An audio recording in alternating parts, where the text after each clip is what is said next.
Hello, team. We'll get started in just a second. I'm going to give it a minute for a few other folks to join.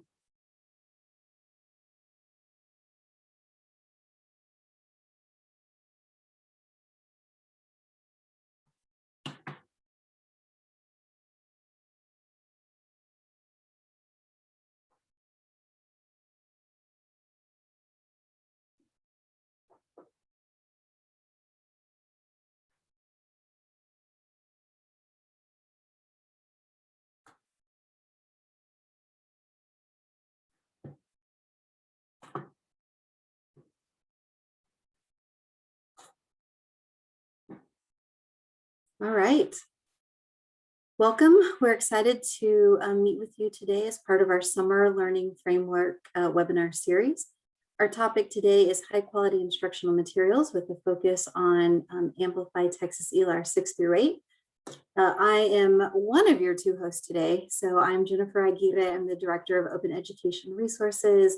I'm joining today with my Texas Home Learning hat on. I also work to oversee the K through 12 humanities part of Texas Home Learning, and kind of coming also with my experience as a former high school English teacher for a decade,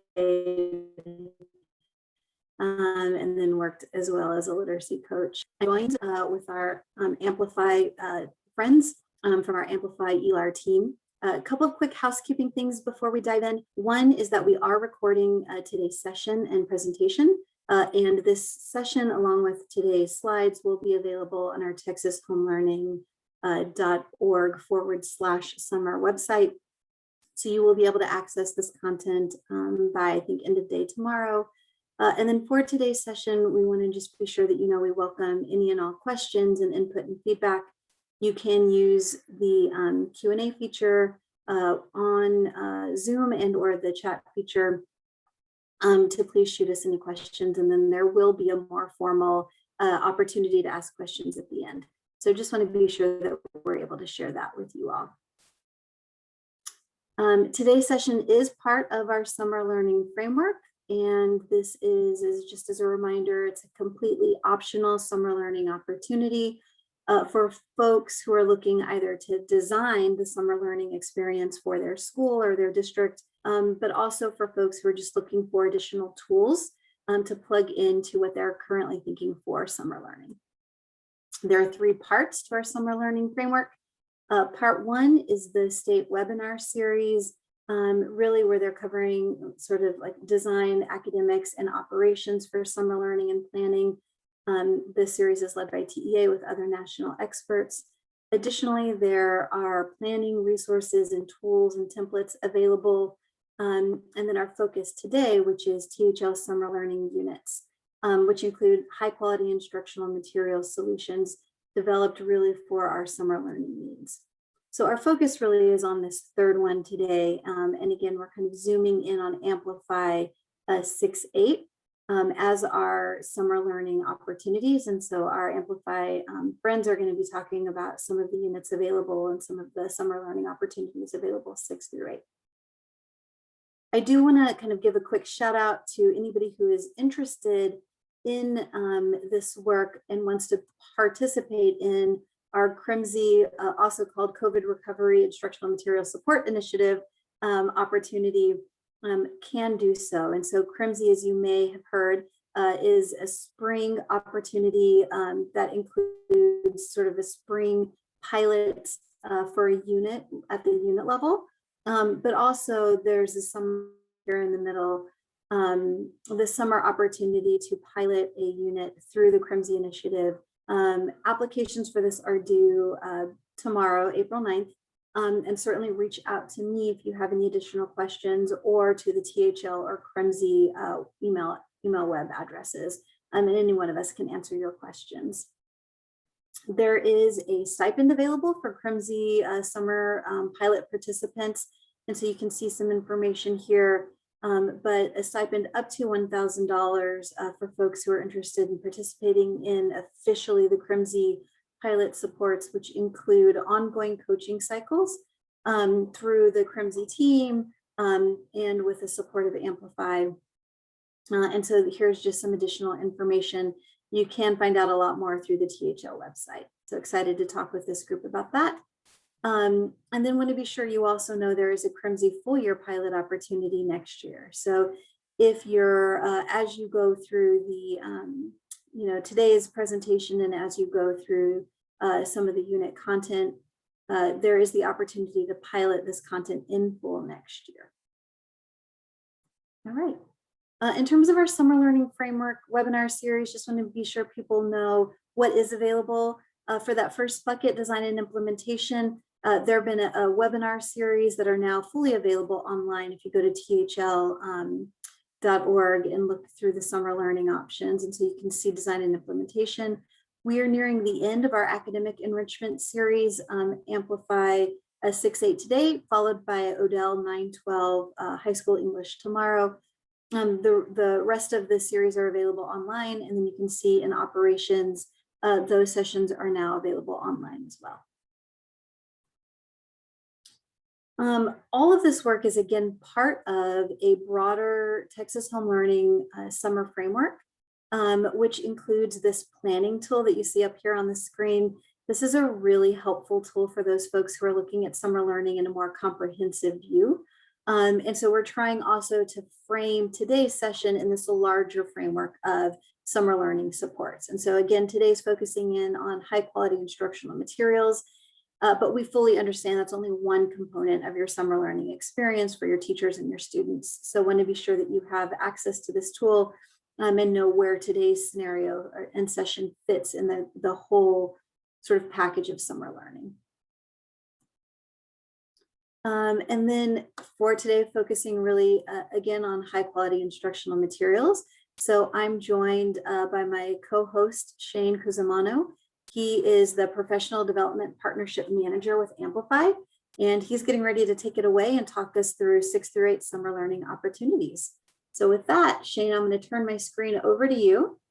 Okay. And I'll just start presenting. Thank you for that wonderful introduction. So today we're going to be talking about Amplify ELAR Texas for grade 6-8 middle school program. And I'm going to take everyone through a little bit of an introduction in the program, talk about the supports that are built into the program for various types of learners. Then I want to take us through the recommended units that are available for teaching in 6th, 7th, and 8th grade, so that you have a little bit of exposure to what our recommendations are for teaching in middle school. And so what I'd like us to do is start with a little chat question. So if everyone could just go to the Q&A, or sorry, into the chat rather, not the Q&A. And I'd like for you to just type for us 2 things that you think come to mind when you think of middle schoolers and what they need to be effective learners. What do we need to provide our middle schoolers?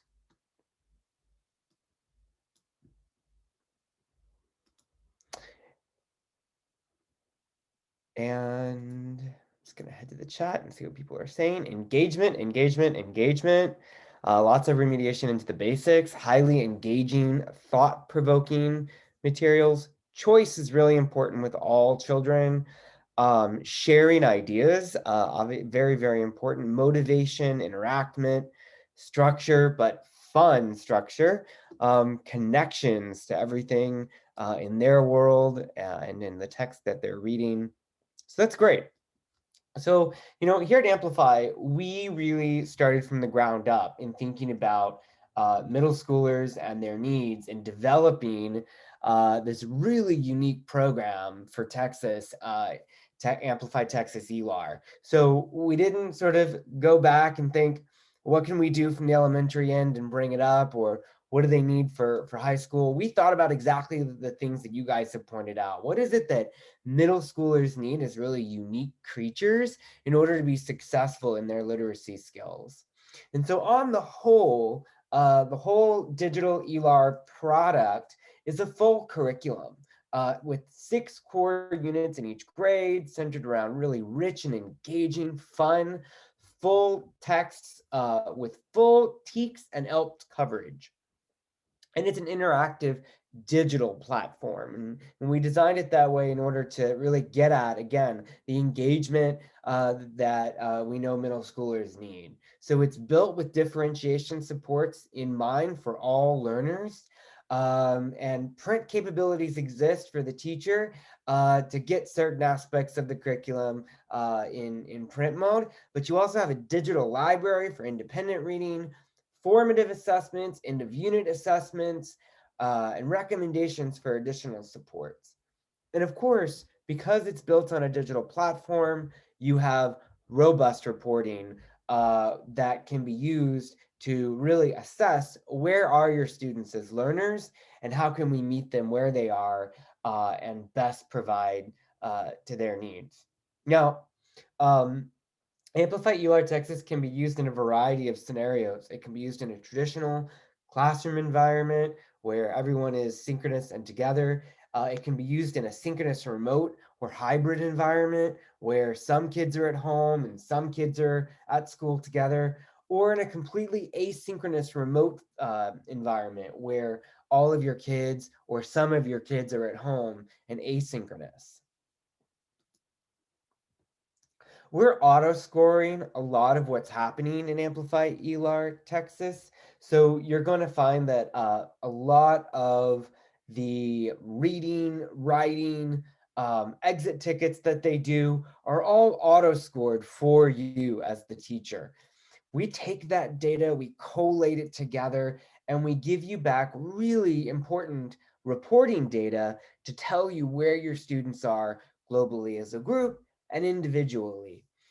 We then help you to analyze that data and think about where are my students and their needs for language reading and writing. And as we know, this is especially really important in summer school because we need to be able to tailor what it is that we're doing with the limited amount of time that we have to address their specific needs. So we've provided in the curriculum 6 different levels of instruction that can be assigned to students ahead of time. So you can assign students to the core level or grade level of instruction. We can also assign them to a level of substantial support, moderate support, light support. We can put them at a challenge level. And we even have a special level designed for English language learners in mind that takes into account all of the things that we know that English language learners are going to benefit from. Embedded in the program is really easy to use feedback tools for you to be able to get in and give timely feedback to them. Of course, we're auto scoring so much of what's happening in the program. So we're leaving you to have more time giving that written feedback to them. And we know as educators that that's going to be the most important thing we can do to help them grow as learners.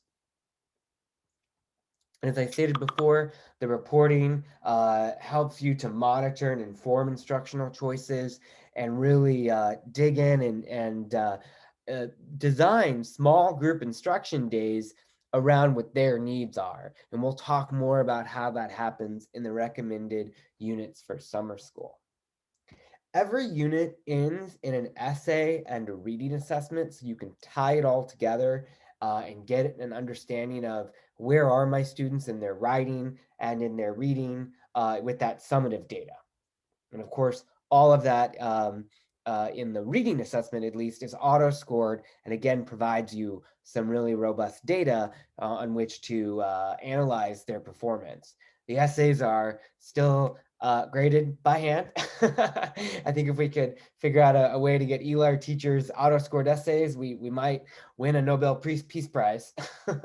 But I think the important thing to keep in mind is that it's all put together in one place for you. The objectives and the TEKS and the ELPs have been tied together into what it is that you're delivering within the lessons, to the activities, and ultimately to the performance tasks.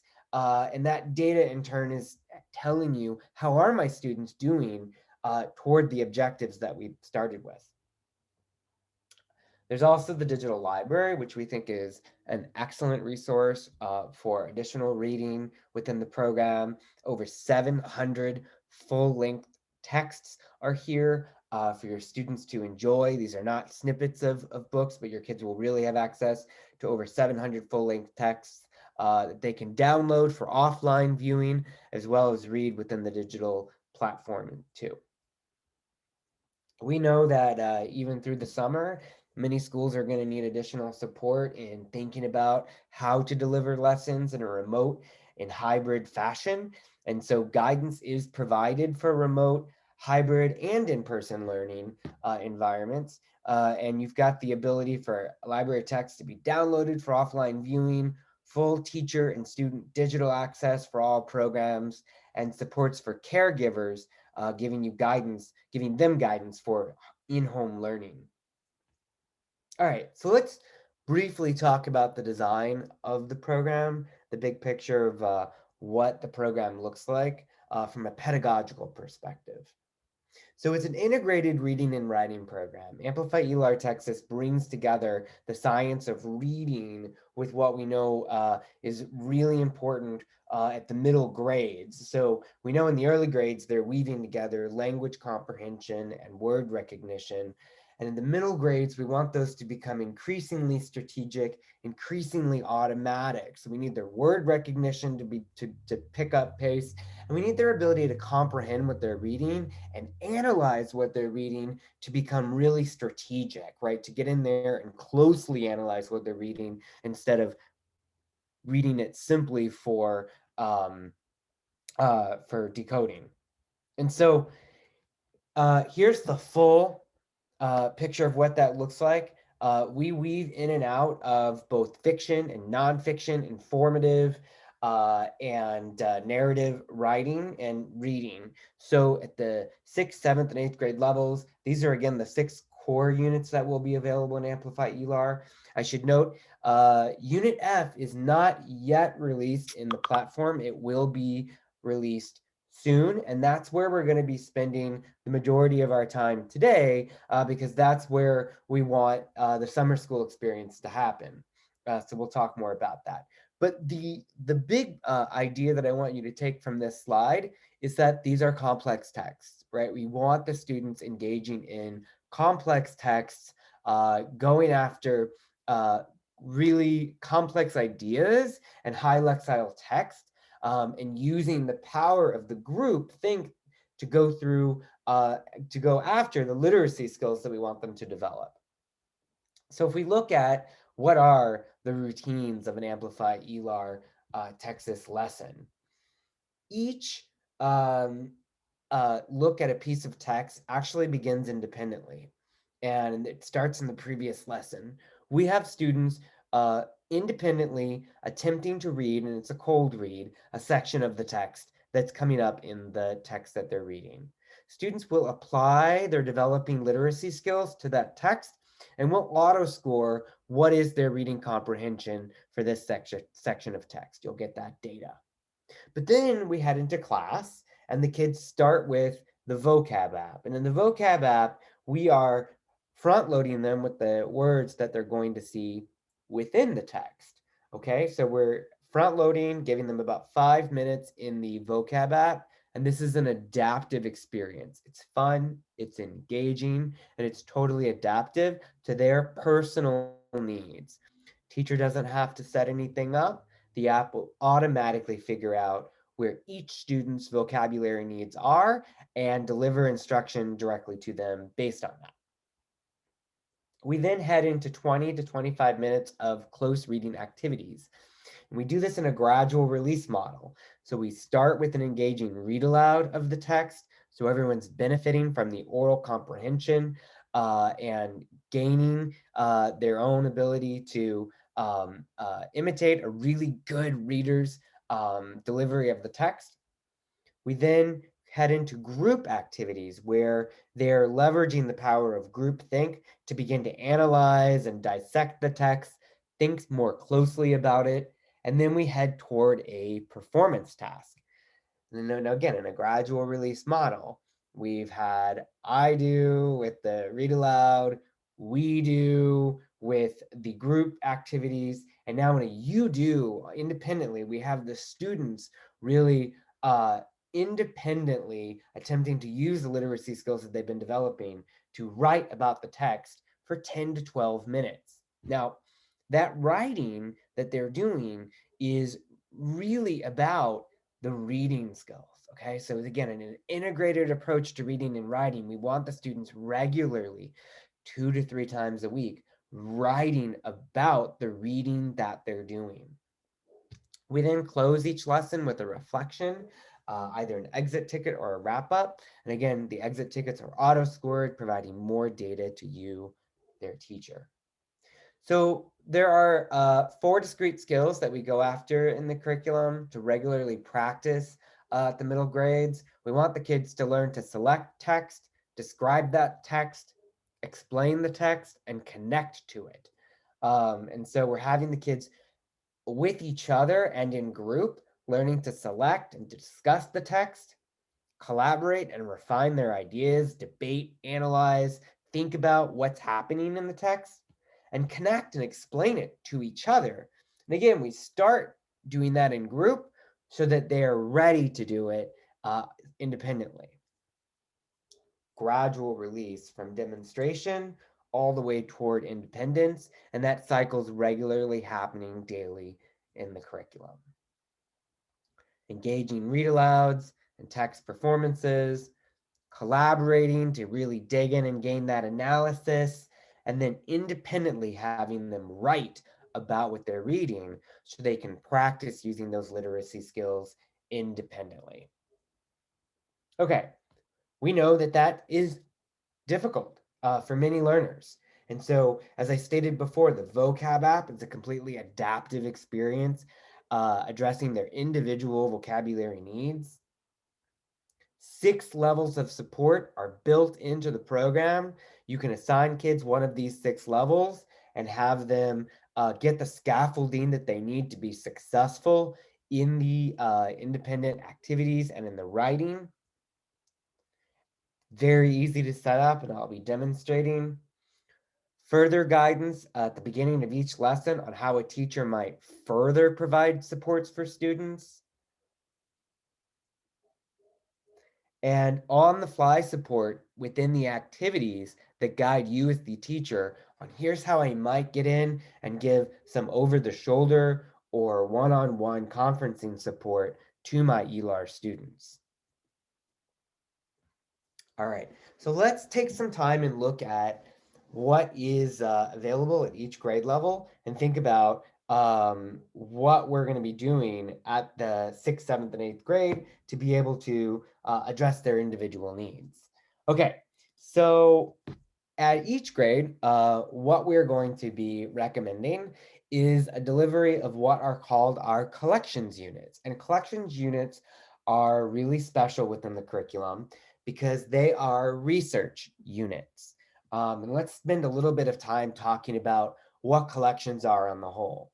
So again, at 6th, 7th, and 8th grade, it'll be a collections unit. And because all collections units are similar in a lot of ways, even though I'm opening 6th grade right now, I'm going to talk first about what is similar about all of the collections units across 6th, 7th, and 8th grade.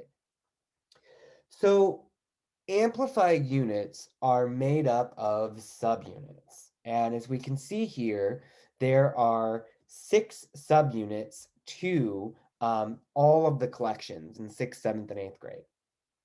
Okay, so we've got our information literacy subunit, and I'll talk more about what that is about in a second. We then head into a scavenger hunt and internet research subunit. We then do a collections research subunit, Socratic seminar and internet research. And then we have our essay and our reading assessment. So remember I said all units within Amplify ELAR will end in an essay subunit and a reading assessment subunit to tie it all together and give you that summative data. So our recommendation for summer school would actually be to not go through all of these subunits. So let's break these down a little bit and understand what's happening in each one, so that you can begin to think about how would I plan for the subunit at my grade level. All collections units begin with an information literacy subunit. And this is really important because we first want to talk to the students about information literacy. We want them to be able to analyze sources, think about where information is coming from, what's a trusted author, what's not a trusted author. And so we do that within the curriculum. You can see here that they're going to begin by exploring a website that you're providing them. And this is what I love about this is going to be a website that is set up for kids. We've got some great suggestions in here, but is a lie, right? It's presenting a lie. So one of my favorites that I've seen is a teacher who found a website called Dog Island, which is a fantastic setup website that kids click on and go to, and it's really convincing. It looks like it's an island that's been set up for you to send your dog. Send your dog to our island. We'll take care of your dog. He's been such a hassle for you. Worry no more. Send him to us. Kids read this website. Some of them really buy into it. What's going on? This is so ridiculous. And they begin to think about, what did I learn from this website? What's the author's point of view on this website? And then they begin to discuss credibility. Of course, this website's fake. There's no island where that wants everyone's dogs to be shipped to it. But they're gonna step by step begin to analyze this website and think about, why is it that this website is not real? And so this lesson is really important in beginning to get the kids to think about reliability of the information we get. And there's a couple of lessons spent doing that. We then have a lesson on plagiarism to discuss why it's really important that we are not plagiarizing other people's work. And so we're introducing this idea of plagiarism. So these lessons are really important. We want to start here with all of our students in 6th, 7th, and 8th grade. And in these lessons, they're going to do some writing for you.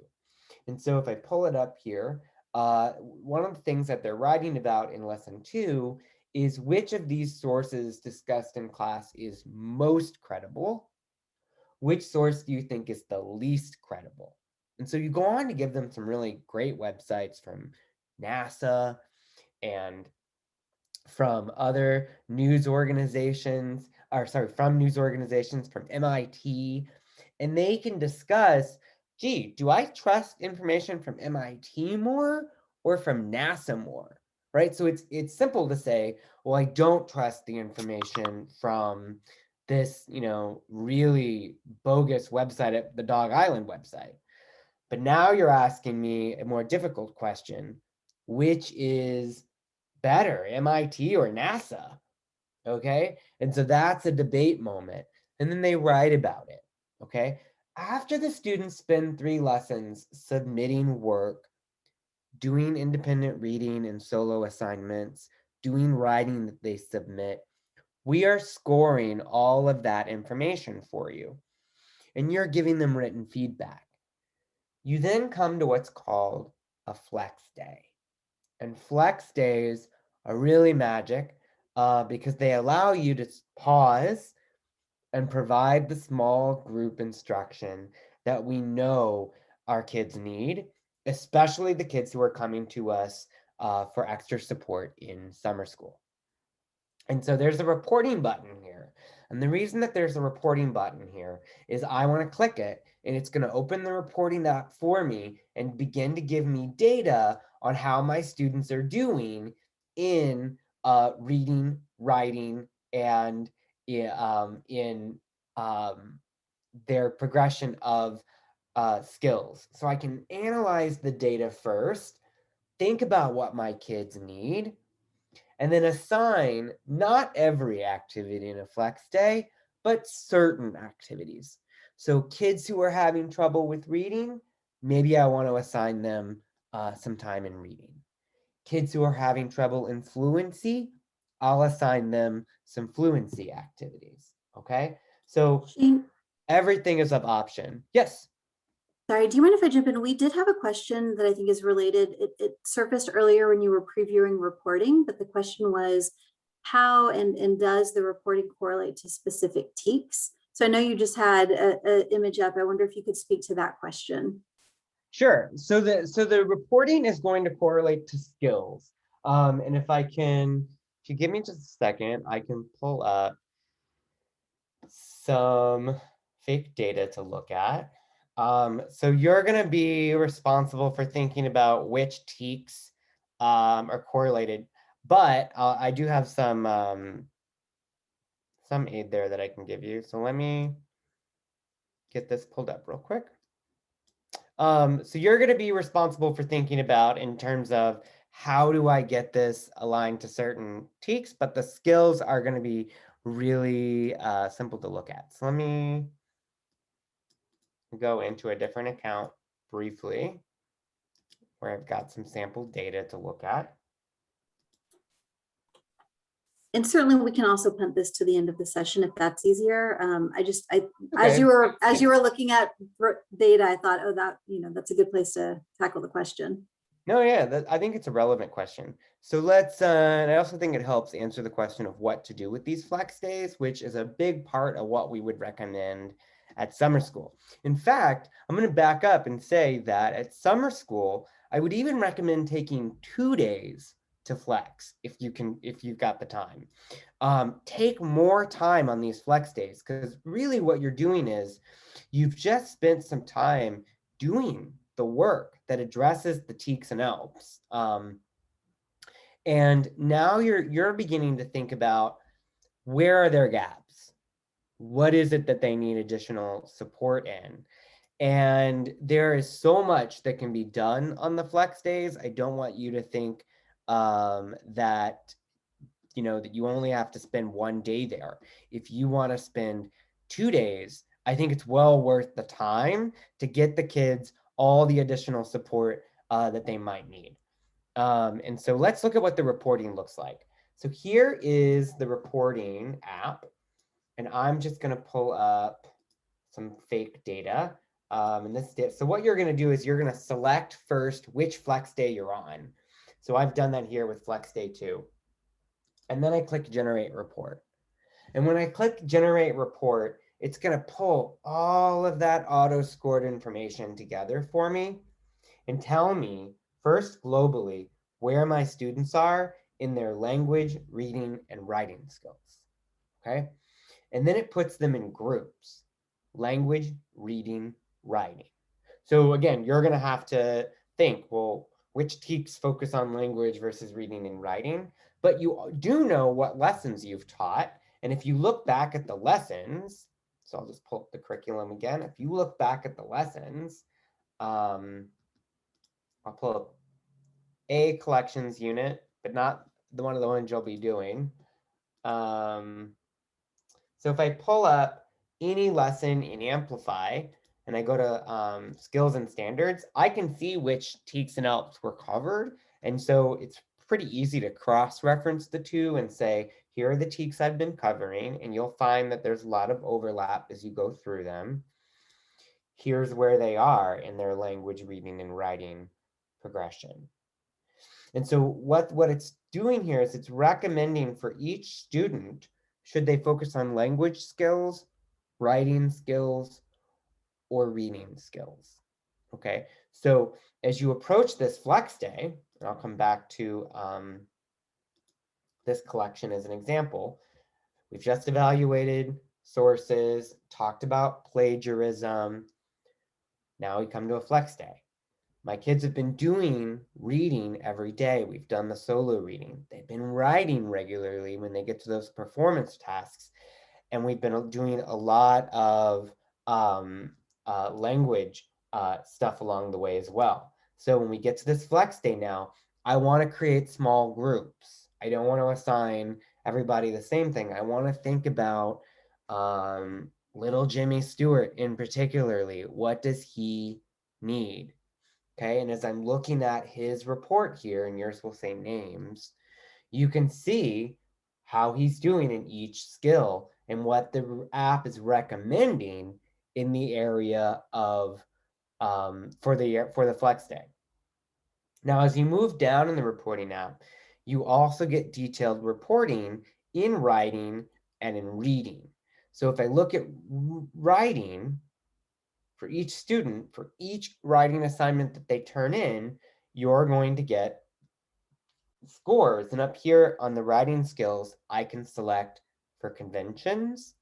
This is specifically looking at grammar and conventions. I can look at the skill of focus. Are they staying on topic as they write? And I can look at the skill of use of evidence. Are they able to provide evidence to back up their claim? So those are the three things that are assessed in the writing. And so you can get those sub reports here to dig in a little bit more closely. And if I click summary view here, I can look at all of that at once for each student. So now if I'm really thinking about, I'll go back to little Jimmy Stewart. If I'm thinking about my 6th grader Jimmy, and I'm looking at what he's turned in, I can begin to see that use of evidence, if I look here at focus, okay, I can begin to see that it's in conventions that, well, this student, let's move to a student who's not doing as well as this pretend student. Okay, so here I would see that I want to spend some more time in conventions here, right, for this student. And so then I would come back and I would think about which activities are going to be best for him if I want him to focus on conventions. Grammar is always an option. I can assign them a lesson from the grammar unit, okay? And this is just a placeholder. I would go into the grammar unit and decide which grammar lesson I want. Each student, or maybe a couple of students, are going to work together if they've got similar grammar needs, and I can do that. Maybe he needs additional time in vocabulary, and I can do that. So fluency is always an option on a flex day, either in rate or expression. And then we get into a variety of reading skills, reading for language analysis, key idea and theme, comparing different texts. And so again, you're not going to assign all of these, but you're going to think which activities fit this student's needs the most. And again, I would spend a couple of days there with my summer school students. I think it's time well spent because this sort of small group instruction is really what's going to benefit them the most. One of the other advantages of having a collections unit is that because collections units are all built around similar texts, there's a lot of text in a collection. That's where we get the name collections units, of a collection of texts. And so these kids are, one of the things we know about kids at this who needed support in reading is that they like variety, right? So, and so the unit is going to provide that. Okay, so I'm going to jump. Are there questions about reporting? I'll pause there. We have two additional questions that I think are relevant here. One more about reporting, and it's that when we're looking at some of these reports and the data, is this view only teacher facing, or can district and campus leaders also have access to some of this data? Yeah, so district leaders have their own view of reporting specific for district administrators, and they're going to see a lot of this data at the district level. And then this is the teacher view that we're looking at now. I don't unfortunately have a demo to show of the administrative view, but know that you get a lot of the information that's here on from a more of a bird's eye view of what's happening in the district. Great. And then kind of related, I think we have a question about these units and if they're designed exclusively for summer school, or are they a more focused sort of unit of study that already exists in the Amplify program? So they are units of study that exist within the Amplify program. They are units that we have recommended across the board for summer school. They are end of year units for 6th, 7th, and 8th grade. So they're not units, in full disclosure, they're not units that most teachers get to. We've designed a curriculum with 180 days of instruction, and most schools simply never get to Unit F. So it's a unit that a school could do without sort of taking something off the plate from the curriculum that a teacher would already be using. And so an exiting 6th grader would never have gotten to 6F, the Titanic collection, in most places. Okay, so I am going to, are there other questions, or I'm gonna? The only other quick question that I think we can answer now is from Michelle, and she asked, will teachers be able to select the unit they'd like to pilot? I think on whole, one thing to note is all of the Amplify units will be available for anybody who would like access to them. So if you decide you kind of want to do your own thing and you would like to, take any unit from 6th grade, 7th grade, or 8th grade to pilot, you can. The Texas Home Learning recommendation for summer are these 3 units that Shane is previewing for us, these collection units. So that's really our recommendation, with a lot of thought behind kind of the summer need for both continued practice and addressing like learning loss and continued enrichment. And then if you would like to participate in CRIMSI, the CRIMSI units are the 3 units that Shane is recommending here. But certainly if you are not interested in CRIMSI and you're kind of like, I would like to explore these units and do my own thing, districts will have access to the Amplify 6-8 content. Great. So Shane, I think we're caught up on questions. Okay, great. So let me get back into where we're supposed to be. And I apologize, my demo data was in a different place. Here we go. Okay. So now I'm just logging back into where we were. And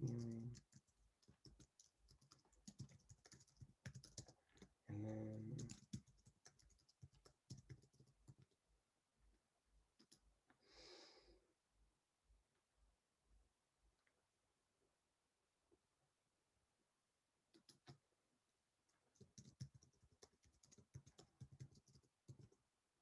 okay.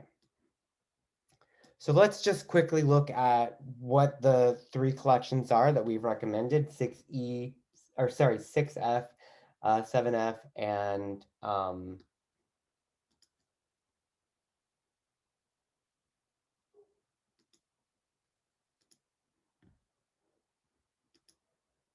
get reloaded.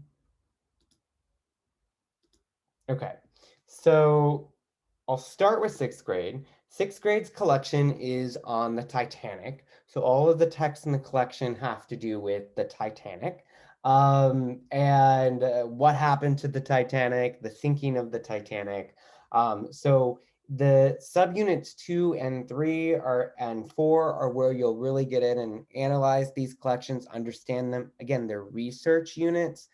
Originally, they were designed so that students would answer a research paper at the end of the unit. Our recommendation at summer school is not actually that you may not actually get to the essay and reading assessment at the end. You may, and you may decide that there's time for that and want to do it. We think that there's really great power and benefit for summer school students to just do the first 4 subunits, again, with a big emphasis on those small group instruction days, those flex days, to really go after the skills that we know that kids need remediation on, and to use that time to even double dip into those flex days at times. So 6th grade would be in the Titanic, and our recommendation would be the first 4. If you have time and you want to do the reading assessment at the end, we think it's an excellent way to get data and do that. The essays, of course, normally take about a week to get through, and we know in summer school that's a lot of time. So let's look at 7th and 8th grade. In 7th grade, we have the Gold Rush. This is one of my favorite collections in the curriculum, actually. So in the gold rush, the students are looking at what happened with the gold rush in California, what motivated people to move to California, what they go after some of the diaries of peoples who were moving, not only people who were moving from the East Coast, but peoples who came from Asia and came into the country at this time and were motivated to make a new life for themselves in a new land. And then what happened to the Native Americans as a consequence of that? The Native Americans of California, what happened to them? What was the impact on their land and on their culture as a result of this gold rush? So really very fascinating unit. A lot of big questions asked. Students will dig in with you. They will be really motivated to read these texts because of the way that the questions are presented. Again, starting with information literacy, doing the scavenger hunt subunit, diary and collection, and then Socratic seminar. Same setup as the Titanic collection that we just looked at. And again, our recommendation would be the first 4 subunits. Then in 8th grade, we head into what's called the Space Race collection. And this is a fascinating look at the Cold War and what happened between the United States and the USSR. And the students really get in and look at a lot of the propaganda that was produced on both sides, right? So what happened and what was said here in America to motivate people to really be invested in this race towards space exploration and space scientific discovery, and what was going on in the USSR and what was said there. And they really read some of the speeches closely and look at a lot of the information and what happened. And again, spending time in information literacy, then going through the scavenger hunt. And so instead of a diary on this one, it's called Space Blogs, which I love, and collections research, Socratic seminar. And then again, our recommendation though would be those first 4 subunits, unless you find time to do the essay.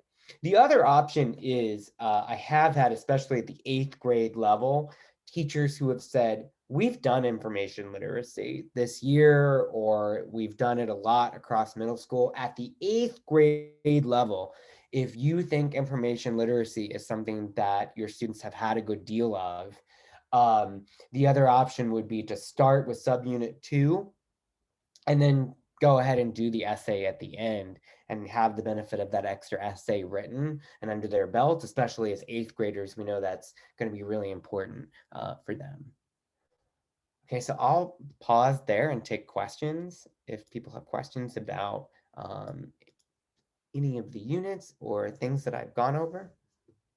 I think one of the questions that came up, Shane, was how does rigor increase from each unit? And admittedly, I think, Michelle, that was one of your questions. I don't know if they mean just within the collections unit 6, 7, 8, or if they mean, throughout the full year program from like unit A to unit F. Yeah. So I think just a high level overview there could be helpful, Shane. Sure, yeah. So the curriculum does increase with complexity. Let me go back to the slide where I showed all of the units in each grade level. The curriculum does both increase in complexity and lexile, and reader and task measurement. So in 6th grade, within the 6th grade year, those 3 things are going to rise. You're going to find that the lowest lexile text is dull right at the beginning, but then we're getting into, this yellow fever text is just a step up in lexile from dull. Chocolate collection in the Greeks. By the time we get to the Summer of the Mariposas, I think the lexile has actually stepped down from the Greeks, but the reader and task measurement and the complexity of what's going on in that text is definitely higher. And then by the time we get to the Titanic, that is one of the higher lexile texts presented, although the chocolate collection and the Titanic are going to be similar in their Lexile and reader, and the reader and task measurements are going to be just about the same. And then the same spiral occurs in 7th and 8th grade. We start the year with a lower Lexile narrative and then head into increasingly more difficult Lexiles. Pretty clear, straight shoot up. Again, though, the collections that we've recommended in Unit F across the board are not as difficult as some of the units that are done in C and D. So the Space Race, the Gold Rush, and the Titanic, you'll find that these are not sort of the highest Lexile texts that are presented in each grade level, even though they're at the end. They were put at the end because we didn't want to have all the collections at the front of the year, so they were spaced out in most grades except in 7th. And I can share that a lot of 7th grade teachers will look at the Frida and Diego and Gold Rush and move one of them to earlier in the year. And we have been big proponents of feel free to move a collection. That's another reason we think the collections make really wise choices for summer school, is you're not introducing extremely high Lexile text. It does provide an opening for a variety of students to join the conversation. Great, thanks, Shane. I think those are all our questions. We do have one question just about accessing the content, but I think we can tackle that at the end because my guess is we're gonna roll up with. And how do we get to this amazing resource?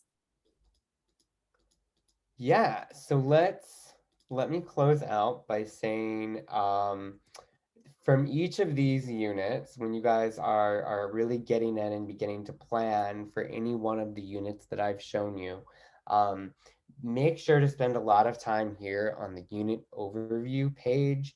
A lot of the things, the remote and hybrid learning guide is going to be found there, caregiver letters. We've got a lot of the materials for printing in the curriculum available right here on this unit overview. I would spend time reading each of the sections under planning for the unit. Really spending time here up front will help you really understand the unit and be ready to engage with it with your summer school students. Kids who need differentiated prompts, they can get in and do that right here. You can provide print versions of those. If you've got kids who will benefit from doing handwriting a lot, for them, some kids, it may be problematic to do a lot of the typing. We've got the writing journals that you can either send home or provide for students in class, and those can be downloaded right here for printing. So really take some time on the unit overview. The other important thing to point out is as you're going through the lessons and you want to provide your students with that differentiated level of support, any activity that has a plus symbol on it can provide differentiated support for various students. So all I do to put my kids into those groups is hit the differentiation button, and I can drag and drop students to where I'd like them to be along the way.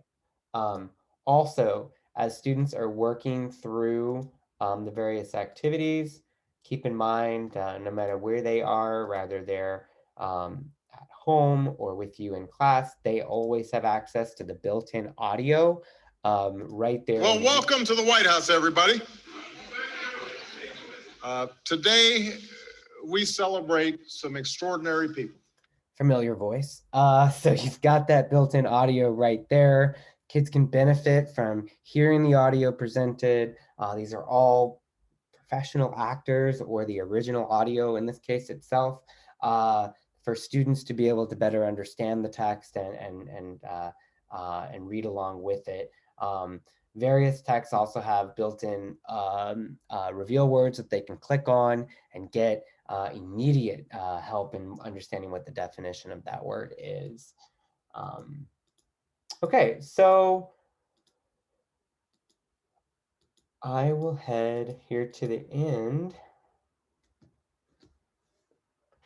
And I'm actually going to head past that in the interest of time. I want to leave time though, Jennifer, for us to talk about where are they going to go to sign up if they haven't done so already to get access.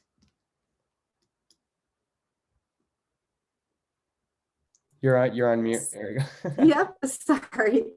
I keep getting these notices that my internet is unstable, so apologies, team. Yes, I think you can go to the Texas Home Learning website. And then from there, it does link you to the Amplify site where you can sign up for K-5 and or 6-8. Beth, to your question, you should be able to then sign up for a personal account. So it is not a demo account. It is a personal account. And if you're having challenges there, I'm going to put my email here in the chat, but certainly you can feel welcome to shoot me a direct email and I can connect you with somebody on the Amplify end who can help troubleshoot some of the tech challenges.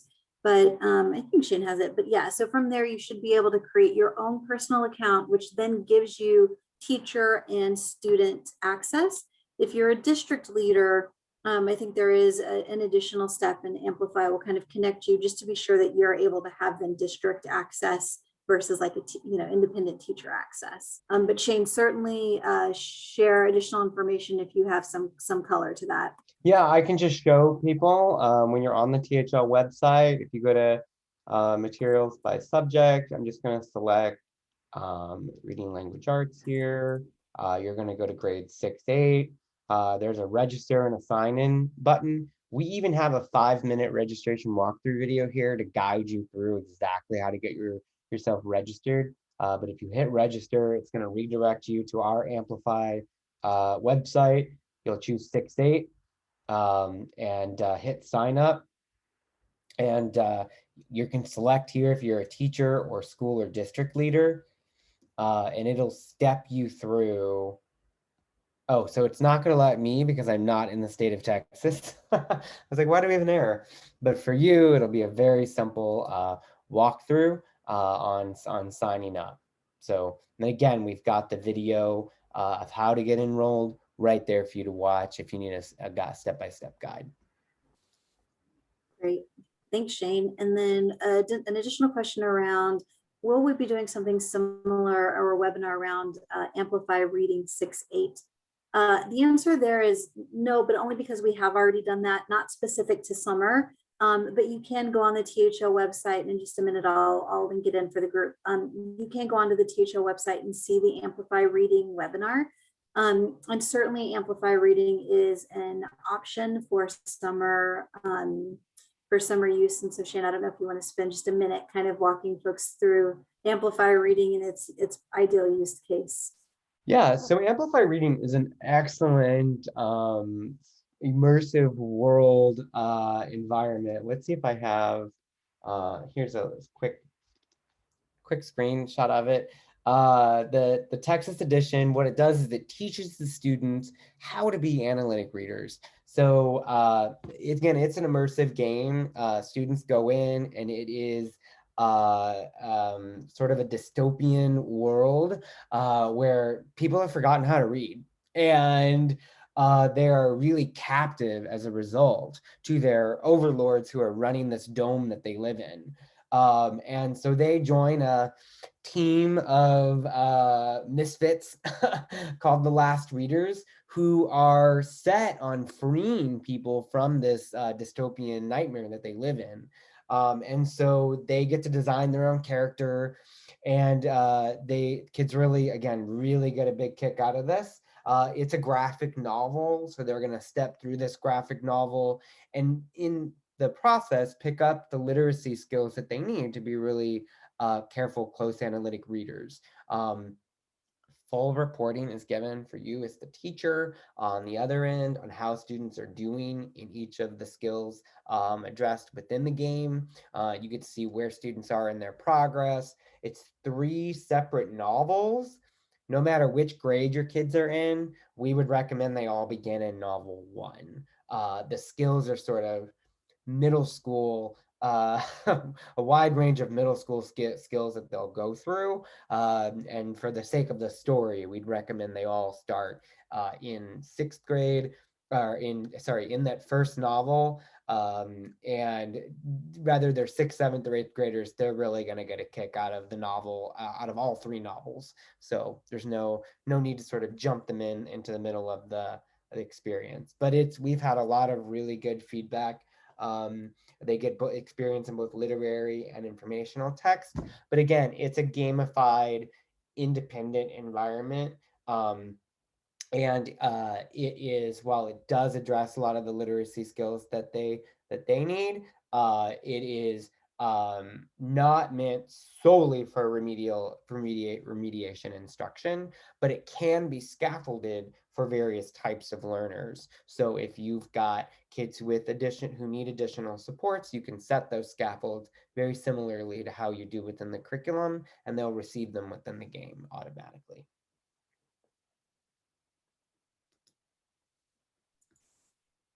Great, thanks so much, Shane. And then we had another question just about CRMSI participation and requirements for the CRMSI participants. I think for summer, the biggest overarching requirements really are attending the onboarding and the professional learning series, participating in the ongoing coaching, and then providing input and feedback in the form of completing student or submitting student work samples, completing surveys, and recording, I think, a minimum of 1 lesson. I know that's a very high level response, and so I'll work right now to pull that information from the CRMSI site. But I think the summer learning, the summer CRMSI pilot expectations for the stipend are pretty similar to the year-long expectations, pretty similar to the spring unit level expectations. So there's a lot of overlap there, and I'll work to link that information in the chat. Great. And then Barbara's asking, great question, where are the collection units? She doesn't see them on the Amplify site. That's a great question. I think currently they're still going through final review. And so they may not be up yet, but again, Shane, you may have additional information than I do there. Yeah, so they're going to be released. They're still going through final review with TEA, but we're expecting them to be out and available later this month. If in anticipation of summer school, you'd like to get in and sort of get a look at how collections work, there are other collections that are already released. The Frida and Diego collection in 7th grade and the chocolate collection in 6th grade are very similar in how they're organized. But the Titanic collection is the recommendation again for 6th, and for 7th, it's the Gold Rush. But you'll see them being released very shortly. You're welcome.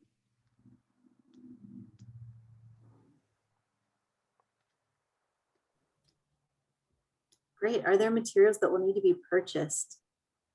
Great question. Shane, you want to take that one?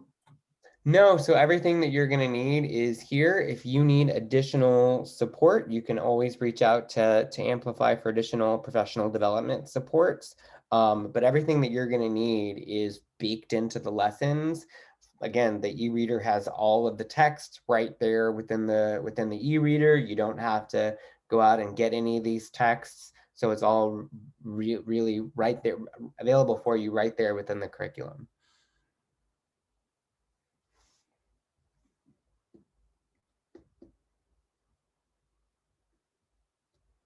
Yeah, so in the 6th grade, let me go back to the review here. In the 6th grade, the texts are all around the Titanic. So it's a variety of texts that they're reading. And I'll just when you open the first lesson of these, once they're released and you guys get in here, it's going to show you how to get into the library and find the collections. So I'm just going to go into you might actually be able to find these already if you just go to the library. So I'm just going to jump into the library on my end. And then if you search Titanic collection, you're going to find the collection, and then you can click continue reading. The way that these work is if you come up here to the table of contents, you'll see all the texts that are a part of the Titanic collection. So each one of these is for the collections, again, it's a collection of texts that they're researching and looking at. So it's a variety of sources for, in this case, the Titanic. But you could do the same search in the library for, you could do the exact same search in the library for the space race and for the gold rush.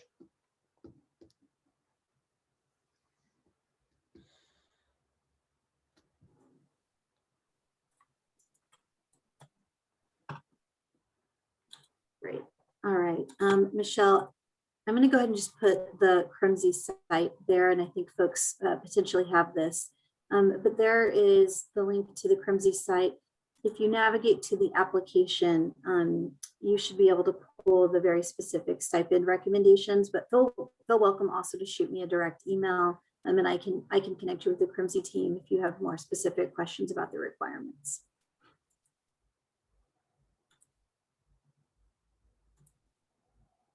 All right, team. Certainly, I can stay on for a few more minutes, and Shane can stay on for a few more minutes, but unless you have any other questions, please feel welcome to drop. We're really excited that you joined us. There are a lot of great questions, so thank you. Certainly feel welcome to stay on and keep the questions coming. And again, you have my information if you'd like to reach out to me directly to learn more. And we appreciate your participation today. Yeah, There is one more webinar tomorrow on Odell for 9/12 if you're interested. Thank you, Barbara. Thanks, Michelle.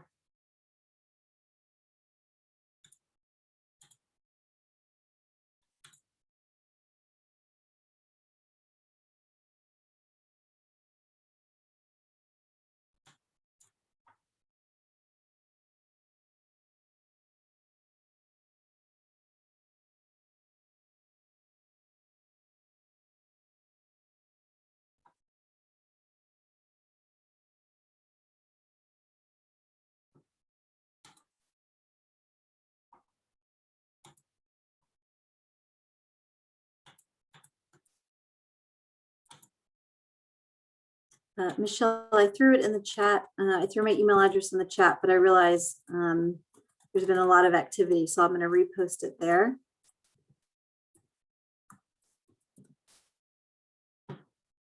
And it's jennifer.aguirre@tea.texas.gov. So you should now see it again in the chat.